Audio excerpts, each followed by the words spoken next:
Congratulations to Jerry and Nancy Boesche. 50 years together. Wow. I am so thrilled to be part of this celebration. For those that don't know me, I'm Steve Kirby, graduated with Jerry 1969 from the Air Force Academy, and I live in Sandpoint, Idaho with my lovely wife Carla Kirby, who's away on a tidy top business trip right now. 50 years since the wedding. I've actually known them both for 52 years, that occurring in the fall of 1967 when we switched squadrons and I joined the 21st Squadron. I'm wearing my A jacket. We love putting initials in front of things at the Air Force Academy. The C store, an A jacket, so forth. A stands for athletic. And that's going to be one of the themes, the major theme of this discussion. It runs through both of our families, and we wouldn't be as close today without the athletic connection, I guarantee you. So it really started with the 21st Squadron. We were juniors. There were 4 particular guys that really bonded together and became good friends and are still great friends to this day. Craig Upton, John Buckner, Jerry Boesche, and myself. We participated in intramurals together, handball. We played for the wing championship in handball, intramural football. The ski club was a real important part of my life during that period, as all 4 of us it was. In fact, I reached my very highest rank, military rank, during this period, and you guessed it, I was the squadron athletic officer. I later made captain also in the real Air Force, but I think that squadron athletic officer was the pinnacle for me. I had an expression during that period, and it was, you can never be too military. I don't know how all of you think about that today. I certainly have a different view of it today. During this period, we all knew Nancy. Jerry met her early on. She was at the squadron parties with us, at the football games, other sporting events, basketball, skiing, all those kinds of things. And being Craig's sister, that automatically got her involvement. I do remember them being at quite a few of the squadron endeavors, but they tended to cuddle over in the corner, whereas some of the rest of us were a little more lively and out and partying in the traditional sense. But they were big cuddlers. They got along great, and it shows 50 years.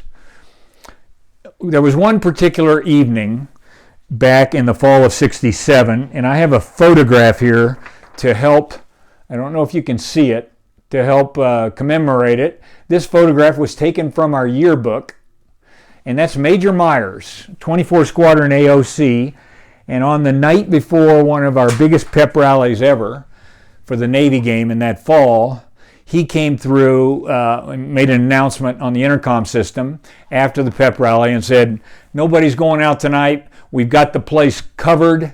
We got people with guard dogs. We're going to use the air police. Don't even consider going out tonight, or you'll be marching tours till hell freezes over. I hadn't even thought about it, and neither had Jerry, but we quickly got a hold of each other and concocted a plan to do just that. And that was so ironic. The threat actually caused not just us, but several people to do the same thing. So we headed out, and right at the first note of taps, I had the, what did you call that guy? The CQ. CQ came around and inspected all the rooms to make sure everybody was in their room when taps starts to blow. And you have a little card you mark on your door, and they come in, and I got him to come to my room first, and taps is still blowing. I'm smoking out. Jerry wasn't tightly covered. He was up on group staff. He was a big hitter. I was at the opposite end of the spectrum. People were watching over me, trying to nail me. But we connected just outside the building. Taps is still blowing. There's pandemonium, parents, girlfriends, people running to get in, people running to get out. And that was our plan. That was our cover to physically get by all these guards that were surrounding the dorm, if you can believe it. So we made it that far. We commandeered a few gals. We didn't know them at all, but there were a bunch of them jumping in this car. We said, "Hey, can you give us a ride down to the parking lot? If we go walking down there, we may get exposed and nabbed." And they said, "Sure, hop in the back." We got some shawls and stuff, put them over our heads so it looked like we were just part of the girls. When we get down there, the parking lot's covered too. They're AOC's down there, air police down there, so we go, we can't get out of this car. So I gave my keys to one of the gals and asked her if she'd drive it off, and then we'd connect outside the base. And she did that, and they, of course, stopped her at the gate because she's driving a cadet car. She's a young girl. They've got their marching orders. I don't remember if they opened the trunk, but they definitely talked to her, and they just let us go through with what appeared to be 4 or 5 girls in the car. So we switched keys. We got in the car and headed to Denver. I was dating a gal from Denver University, and of course, this ties it all together. Jerry is dating Nancy, and she's living in Boulder. So we go up there and have some fun, probably a few cocktails, and then have to head back. It's a good ways. We're talking a couple-hour drive each way. And then we got to get back for the Reveille breakfast formation, march to breakfast, get on the train to go to Chicago for the football game. Pep rally was all about the Chicago trip. And so we were coming back, and we've left enough time, what we think, to drive up there and not be pressured. We come up to the gate. The guard walks out, puts his hand up, stops us. We're in a cadet car with a sticker. Normally they just wave you through. Stops us, comes around to the window. I'm driving. "Sir, for you to come on," this guy's an enlisted guy, by the way. "Sir, for you to come on the base, I need to get your name, your squadron, your serial number, the sticker number on your car, this and that." I go, "Well, could you just slow down a second and repeat exactly what the instructions were?" And he repeated it, and I said, "Well, would you have a problem if we just backed out of here and we did not cross the threshold into the base?" He said, "Nope, I wouldn't have a problem with that at all." So we back out. There's a little red house. I think it's still there to this day. Parked in front of the house, so it looked like it was part of the people that lived at the house instead of just out in the middle of nowhere. And we started running. Jerry was a great runner. He was always a cross-country specialist. Daughter Nikki is as well. And we're running, and I'm had maybe a few more cocktails, and plus he's just a flat-out better runner. We run out into the shadows around the gate. It's dark. They haven't even turned the street lights on, and it's in the fall. It's probably 5:30 in the morning. So really dark. We're headed on up the road. It's a tough uphill couple miles to the cadet area. And finally, I just say, "Jerry, you go. You can make it. And plus, you don't have somebody there who's going to clamp down on you if you're a few minutes late, like I will have. I got to do something different here." And he just keeps motoring. So I pull over. I kind of sit down behind a bush, wait for a minute, trying to think what my strategy is going to be. And lo and behold, a couple of headlights coming up the road right at me. So you can't tell what's behind the headlights. There's no street lights on. It's completely dark. So I go, "Well, this is my only shot." I walk out in the middle of the road and stop the guy. Turns out he's a tuba player with a band or something like that. And he says, "Hop in, man." He was impressed that I was doing this. And so I said, "By the way, I got a buddy, and when we go on up the road, if I see him, I'm going to knock on the window, and then if you'd pull over, you can give him a ride too." He goes, "No problem." So we go up. Jerry's not as much of a risk taker as I am, as you can probably imagine. And he sees the car coming, so he kind of hides. But as we go by, he notices me in the back. So he goes, "Wow, that's a good idea." A few minutes later, another set of headlights comes down the road. He goes out in the middle of the road, flags the guy down. Sure enough, it's the air policeman. These are the guys that are enforcing cadet regulations for the first time ever. And certainly while we were there, and probably even before that, in the history of the academy, it had never been done. And so Jerry, the guy says, "Hop in." Jerry's in the back seat, got the hand on the door, left, right squeeze. He's ready to blow out of there if the questioning turns to name, rank, serial number stuff. You know, he doesn't want to be identified. And there are some turns, slow turns, and there were places he could have just rolled out of there and headed off into the bushes. So he was prepared to do that. Didn't have to do that. We both made it. I remember going to breakfast with my civilian clothes underneath my parka and my heavy-duty winter cadet uniform. I didn't even have time to take my pants and shirt off, my civilian clothes off. And there was only one problem, and that was my car. We were leaving to Chicago on the train at 11 or so in the morning. My car's out the little red house. So I had to get a ride out in between classes or something. I don't even remember who took me out there and get my car and get it back. We made the train. We went to Chicago. We beat Navy 26-20. All just a great experience, weekend trip that I've thought about and told the story many times.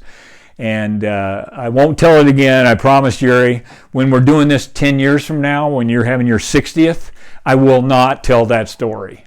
You can count on it. By the way, I didn't introduce my uniform on this shoulder. You probably can't see it. Class of 1969. Black Jack Squadron, 21st Squadron. My mom was always appalled that we had blackjack on our uniform. Water polo, I was 4-year letterman in water polo and captain of the water polo team. And then I went one summer to underwater demolition training, UDT, better known today as SEALs. But we had a cross-pollination program with the Navy, and about 25, 30 of us got to go there and get the crap beat out of us for 3 weeks. So that's the athletic jacket here. After we came back from Navy, we had just many awesome experiences. The things that I remember today are the hangouts with the Hagans, going skiing, Breckenridge often. They built a house up there. I'm sure all of us helped a little bit with that process. John and Jerry bought these parkas at the C store, the cadet store, the C store. One was blue, one was black, and they were not the most stylish nor the most colorful, but they love those parkas, and they wore them for 20 years. For all I know, they still have them. And here I live in a ski town, season ticket holder for 14 straight years, and I got more ski outfits than you've ever seen, and they're all colorful. So it's quite a contrast from John and Jerry. Jerry went on, classes. Jerry and I were both engineers. I was aeronautical, he was mechanical. We had a few crossover classes like electrical engineering. And two things that I remember clearly from the classroom were his mech project, which he worked on while he was my roommate senior year. He was always sanding this plexiglass cutout that he was supposed to be studying for tension and stress and who knows, whatever else. And he was working on this thing for months and months. He would just sit in there and sand and file and this and that, and I gave him endless crap over that.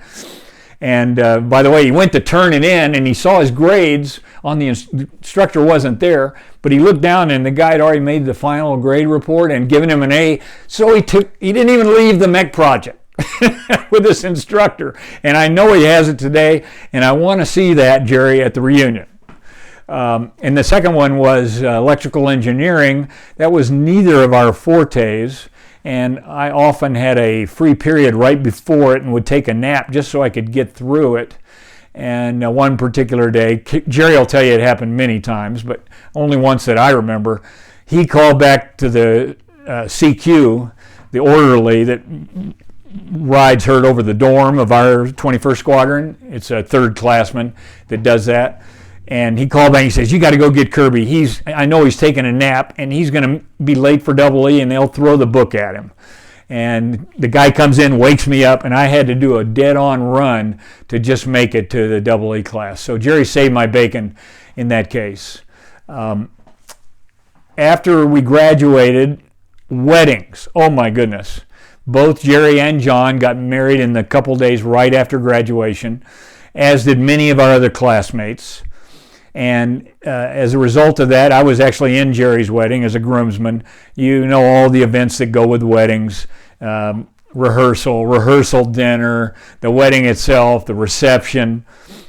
And I was involved in pretty much all of that with John as well, and at least attending a few other weddings or going to the reception, all in about a 4 or 5 day period. What a zoo that was to just be a part of it. But in retrospect, I wish I could relive that 4 or 5 day period. That was an exciting time, and is the reason I'm making this video 50 years later. After we graduated, I headed off to Europe for 6 weeks with a couple buddies, friends of all of ours, Pete Halvonic and Al Spears. And Jerry went on to flight school, and of course he was married now and honeymooning or whatever else, getting settled in his new life. And we had our kind of separate ways. I ended up in Southern California in what is now known as the Space Force, thanks to Donald Trump, but it always existed. Systems Command headquarters was right there in El Segundo, Southern California, and I lived, fortunately, in Manhattan Beach with another buddy of ours, Brad DeAustin, who told that long story at Jerry's retirement dinner. So that's just another example of that story being shared. But lo and behold, 4 years later, I had the opportunity to come back to the academy in the athletic department. They contacted me, actually, and I took it. And I'd always been a jock in athletics, as you can tell, athletic jacket. It's still big for me today, skiing and tennis and mountain biking and all that. And I had the opportunity and I took it. And lo and behold, a year later, Jerry had the same opportunity and he took it, as did Flip Keck, who's a neighbor of Jerry's now and was of mine in Denver. And all three of us, along with other classmates, had a great time for a couple of years. I was able to get out in 75. I was much more oriented to the business world and wanting to get an MBA. And ironically, all three of us were in the same MBA program at the beginning, the University of Colorado, Colorado Springs. And we took business law, statistics, and a couple other classes during that period together. And Jerry went on to a big-time career, made full colonel. I'm proud of him to this day, thrilled for him and Nancy. And, that's what the Air Force Academy is all about, to train the leaders of the future.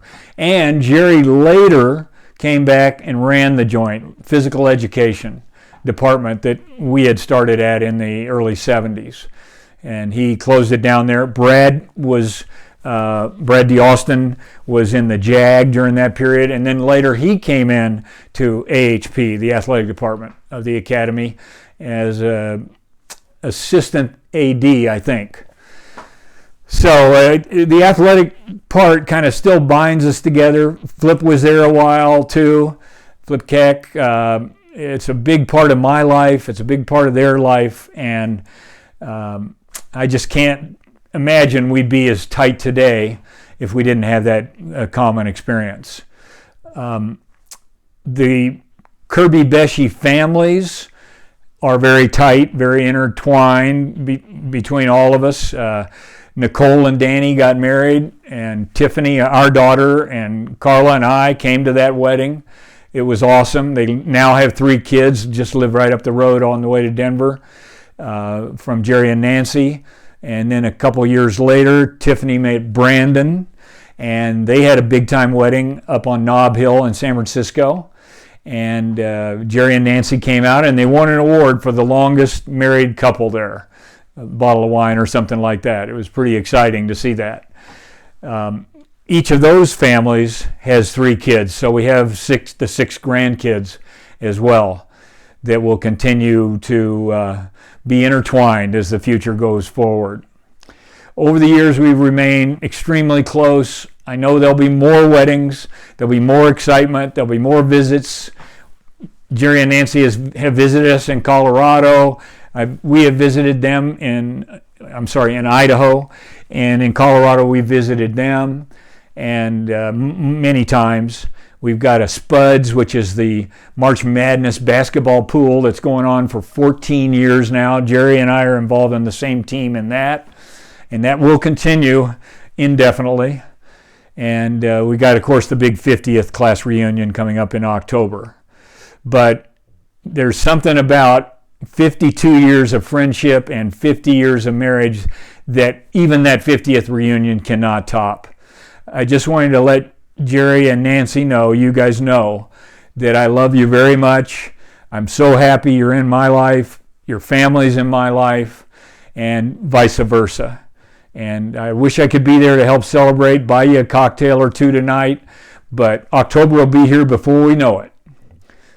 Signing off from Idaho, 21st Squadron Athletic Officer.